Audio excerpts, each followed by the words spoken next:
react to scary videos on the internet. So let's go. If you see a police car outside at night, don't go out. My name is Akari. I am 18-year-old. I live in Kabun, a quiet town in Japan.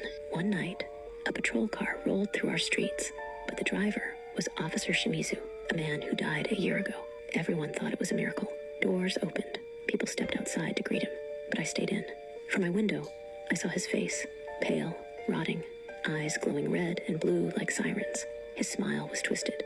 He spoke in a static, inhuman voice. "Why are you outside? That's illegal." Then he attacked them, one by one, tearing, breaking, laughing. I locked myself in my room, hands over my ears, as the screaming echoed through the night. By morning, the town was empty. No bodies, just silence. I ran home. That night, the police car returned. This time, stopping in Okay, front of my house. He looked up at me and said, "Now you're the only one left. Step outside, day or night, and I'll kill you." Now I hide. I'm starving. But outside, he's waiting. "Now tell me the name of your country, and I will make story on your country." If you ever see an ice cream truck late at night, don't buy the ice cream. My name is Alina. I'm 19 years old, and I live in a small town called Larchwood. Nothing strange ever happened here till last Tuesday night. It was March 28th, around 11 p.m., when I heard something outside. It was the sound of an ice cream truck. That was weird. It was so late. I looked outside and saw it. A white truck, old and rusty, slowly driving down the street. It played soft, creepy music. The sign said, "Free ice cream, one night only." People came out of their homes. Kids, adults, everyone. They all lined up to get a cone. The man in the truck wore a white uniform and a hat that covered his eyes. He never spoke. The ice cream was bright pink. It smelled strange, too sweet. I didn't trust it, so I said no. My best friend, Tasha, ate one. She said it tasted like cotton candy. Everyone seemed happy. But the next morning, no one woke up. I walked outside. The streets were empty. The cones were still melting on the ground. Doors were open. Lights were on. But the people were gone. That night, the truck came back. It stopped in front of my house. The man looked up at my window and smiled. I'm the only one left. I think I'm next. Guys, I am running low. Suggest me some stories.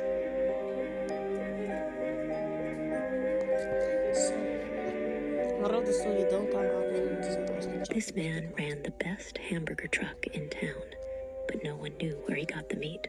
In San Antonio, Texas, something strange began in the summer of 1997. Every night at exactly 2 a.m., a hamburger truck appeared on the corner of East Elm Street. It was called El Ultimo Hamburguesa, the last hamburger. No one saw it during the day.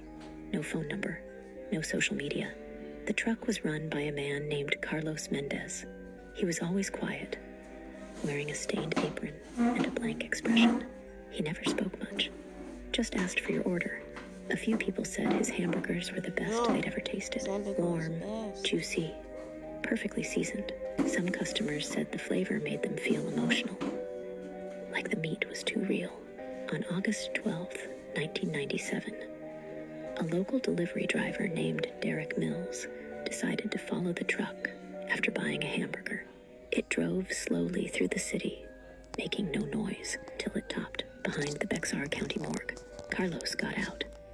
He opened the back of the truck, and inside were bodies wrapped in white hospital sheets. One So, imagine. Like, seriously, imagine that, bro. Like, yo. slid off a stretcher and hit the ground. Carlos calmly picked it up and tossed it into the freezer. Derek ran away. The next night, at exactly 2 a.m., the truck returned. This time, it stopped outside Derek's apartment. A soft red light glowed from inside, and a deep voice whispered through the quiet street. "You forgot your second hamburger. Now tell me your country, so I will make video on your country." This man ran. "Hey guy, tell me if you ever see this man eating a hamburger late at night, run. The meat in his burger isn't beef. It's human. He is the Hamburger Man, a dark, old legend from Kansas.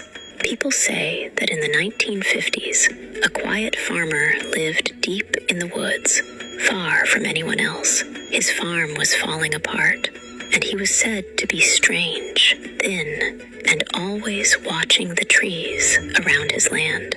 According to the story, hikers who walked too close to his property were in danger. The farmer would hide in the woods and follow people without making a sound. When someone was alone, he would jump out, grab them, and drag them back to his broken farmhouse.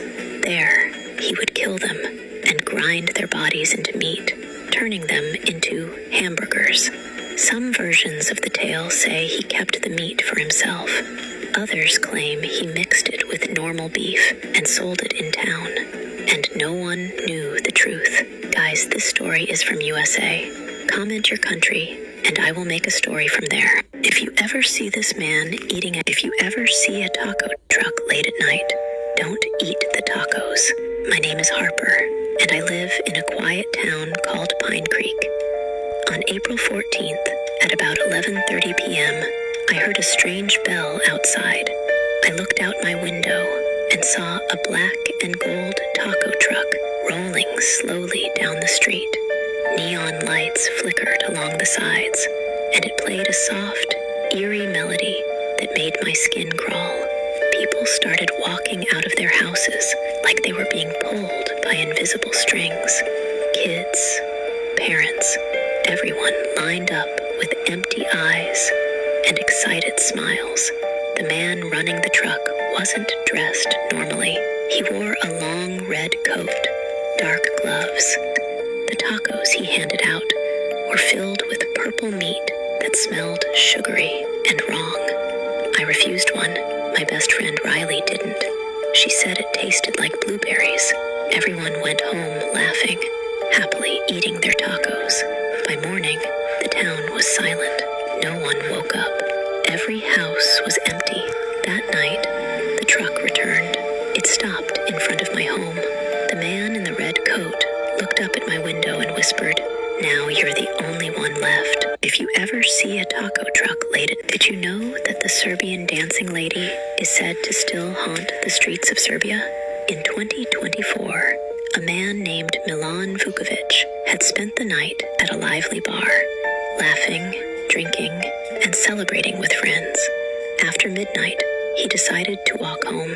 The streets were quiet, the cold air sharp, and only a few old lamps flickered above the empty road. As he turned a corner, he froze. A woman was dancing in the middle of the street. Her movements were slow, twisted, and strange, like her body wasn't moving naturally. For a moment, Milan thought she might be drunk or joking, but when he stepped a little closer, everything changed. The woman suddenly pulled out a knife, her head snapping toward him with unnatural speed. Without thinking, Milan ran. His footsteps echoed through the narrow streets as she chased him, her dance turning into a disturbing, jerky sprint. He burst into a crowded area full of people, gasping for air. When he finally turned around, the Serbian dancing lady stood at the edge of the darkness. She gave him a cold, eerie smile and then vanished. Did you know that This man makes the best cakes in town, but the ingredients are horrifying. My name is Maya, and in my town, everyone talks about one person, Mr. Elwood, the cake maker. His shop, Sweet, is famous. People swear his cakes taste better than anything on earth. Soft, warm, almost alive. Weddings, birthdays, holidays, everyone orders from him. For my birthday, my friends bought me one of his custom cakes. It looked exactly like me. Same hairstyle, same clothes, even the tiny scar above my eyebrow. Everyone thought it was amazing. I pretended to smile, but something about it made my skin crawl.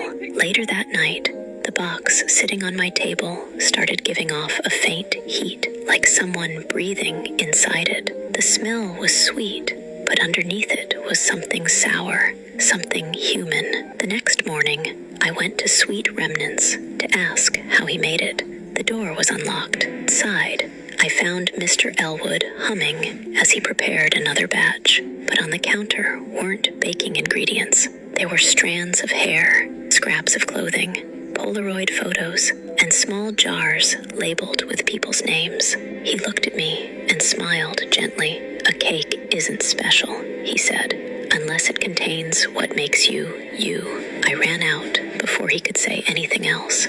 Guys, comment your names, and I will use them in upcoming stories. This man, if you ever see Freddy Krueger late at night, whatever you do, don't go outside.